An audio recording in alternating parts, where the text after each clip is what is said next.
لو انت مهتم بتعليم ابنك الانجليزي فتعال اقول لك ايه الفرق لو وديت ابنك سنتر تعليم انجليزي وبين درس انجليزي. السنتر هتلاقي المكان مخصص لتعليم ابنك الانجليزي بس، انما درس الانجليزي لما تاخد دروس في مدرسه عاديه او مكان تعليمي عام بتلاقي ناس كتير جوه الفصل، والمكان بيكون مختلف تماما عن السنتر.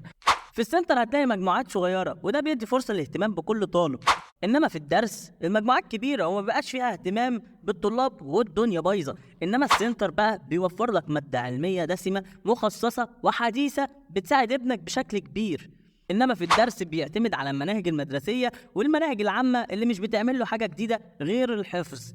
في السنتر يا حبيبي هتقدر تحدد المده الزمنيه اللي هتكون مناسبه مع دراسه ابنك، وكمان هتشغله وتشغل دماغه في فتره اجازته. انما في الدرس الوقت هيكون اقصر واوقات كتير هتكون ملزم بميعاد واحد بس، انما السنتر بقى بيوفر الهدوء والتكييف والعدد القليل من البني ادمين عشان ابنك يركز، والشرح بيكون معتمد على حب ابنك للانجليزي مش الحفظ. انما الدرس العدد في الليمون ومحدش مركز والله. وعشان كده احنا بنعرفك وننور عقلك ان الدرس مش مفيد زي الكورس. والسلام عليكم ورحمة الله وبركاته.